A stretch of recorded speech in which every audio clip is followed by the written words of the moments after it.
უცხო გარემო, პირველად მშობელს მოყავარ, რა თქმა უნდა, გაოცებული, გაფართოებული თვალებით ვუყურებ გარშემო, მაგრამ მალევე მივეჩვიე, ისე მოხდა, რომ მოვიარე მთელი ჩემი მშობლიური კუთხე, თელავი, ჩვენი ქალაქი თბილისი და ისევ დავუბრუნდი იმ გარემოს, სადაც რომელშიც გაფართოებული თვალებით პირველად 6 წლისა შემოვედი.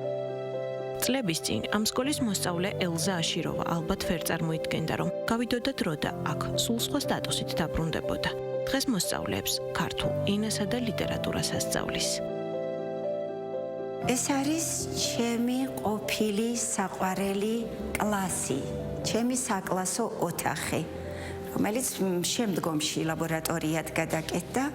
აქ მაშინ იყო წყვილური მერხები და ვიჯექი აი აქ მეორე რიგის პირველ მერხზე. ეს არის ის ადგილი, სადაც თანდათან ფრთები შეისხა ჩემმა ოცნებებმა ქართული ენა ლიტერატურის მიმართულებით და მე რა თქმა უნდა განვითარდა და ბოლოს მოვედი ისევ აქ დავბრუნდი. სოფელი ყარაჯალა, 10 წლებია ელზა აშიროვა თელავის მუნიციპალიტეტის სოფლის სკოლას ხელმძღვანელობს და ახალ თაობას ზრდის. ცისფერყანწელებით კონკრეტულად ვის დამისახელებთ?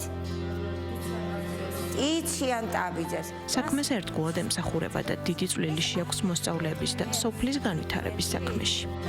ბავშვები ამეტყველო ქართულად, რომლებიც ამ ენას მხოლოდ საგაკვეთილო პროცესში ხვდებიან.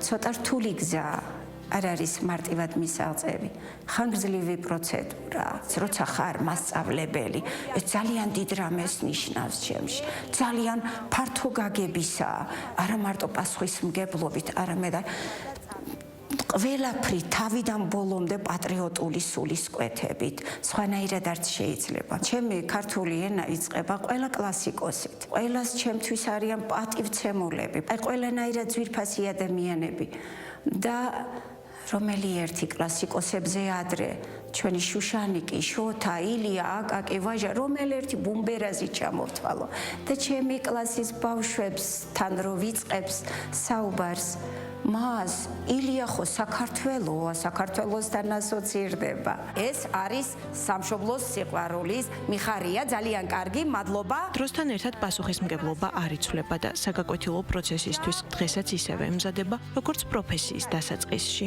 ვისვენებ, როცა გაკვეთილზე შევდივარ, ვისვენებ იმდენად ჩემში ეს სიყვარულია და мотиваცია ამ საგნის მიმართ, რომ გაკვეთილიდან დაღლილი კი არ გამოვდივარ, დასვენებული გამოვდივარ. თუ შევამოწმე 10 ქულაზე ნაკლები განწყობით არიან, ვცდილობ რომ ისე ჩავატარო, ისე შემოვიდრო, ყველა ისე დავიწყო, რომ დასასრულს ყველას ჰქონდეს 10 ქულაზე აწეული ეს განწყობა და რა ვიცი, ამდაგვარად ვცდილობ რომ ხალისიანი და მოტივირებული გაკვეთილი ჩავატარო. ეთნიკური უმცირესობა და ქართული ენისა და ლიტერატურის სწავლა ელზა აშიროვას მთავარი მიზანი და სურვილი. ახალ თაობასთან ურთიერთობისას მხოლოდ საგნის შესწავლა არ არის. კი, მესმის რა თქმა უნდა ეროვნულ სასწავლო გეგმაში მიზანი რა არის, უპირველესად პატრიოტიზმი, სიყვარული და ასე შემდეგ. არა, როცა ხარ ქართულის მასწავლებელი, ეს ეროვნული სასწავლო გეგმის გარეშეც შენში უნდა იყოს ჩამჯდარი, რომ ქართულის სწავლება მარტო სახელმწიფო ენის ფლობა არ არის. კარგი მასწავლებელი მაშინ ვიქნები, თუ სიყვარულით იქნა ეს გადაცემულიც და ათვისებულიც აღქმული ბავშვების მიერ. ცივგომბორი კალთა საფენს, დაცვად კავკასიონი, შუამთა თუ ალავერდი, სამება და სიონი, ალაზანი ჭალასუვლის, შორით შფოთავს რიონი, მეფე თამარი ერეკლე დიდი ბაგრატიონი, თეთნულდი და მყინვარწვერი, შხარა თუ ყაზბეგია, სვეტი ცხოველი გელათი სანატრელი ბედია, ვეღარ ვითვლი საოცრებებს, სათვალავზე მეტია, საქართველო ოდითგანვე ოცნებების ხედია. მამულის სურნელი, როგორც თავად მასპინძელი გვიამბობს, ეს მოკრძალებული ლექსების კრებულია, რომელშიც გულიდან წამოსული სიტყვები გააერთიანა და საქართველოს მიუძღვნა.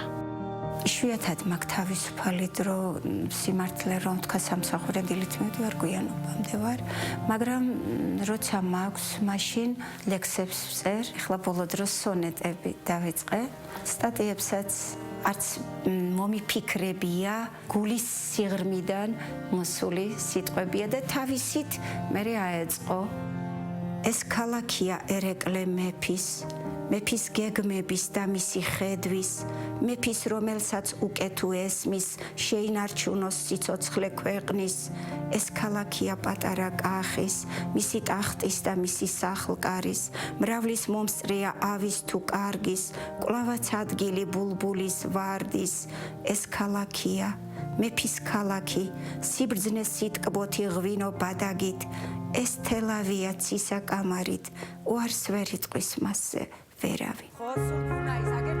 პროფესიის არჩევისას ბევრი არ უფიქრია. საქართველოსა და ქართული ენის სიყვარული, ესაა ის, რასაც ყოველთვის უყურებდა და ისმენდა ოჯახში. დღეს ახალ თაობაზე ფიქრობს, მისი ყველა სამუშაო დღეც მოსწავლეებზე ფიქრში გადის და იმაზე, თუ რა ცოდნას და ემოციას გაატანს თითოეულ მათგანს.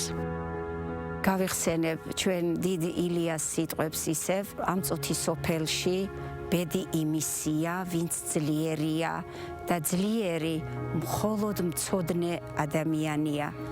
მე ვუსურვებდი ჩვენს ახალგაზრდობას, გაითვალისწინონ ილიას ეს ბრძნული ნათქვამი და იმედია ასეც იქნება. ასე აგრძელებს ელზა აშიროვა წლების წინ დაწყებულ გზას სკოლაში, სადაც თავადაც შეაბიჯა როგორც მოსწავლე. დღეს კი უკვე მასწავლებელი და ხელმძღვანელია, რომელიც ახალ თაობას არა მხოლოდ ქართულ ენასა და ლიტერატურას, არამედ საქართველოს სიყვარულსაც ასწავლის. მასწავლებელი, რომლისთვისაც ეს პროფესია წლებთან ერთად ცხოვრების მთავარი გზა გახდა.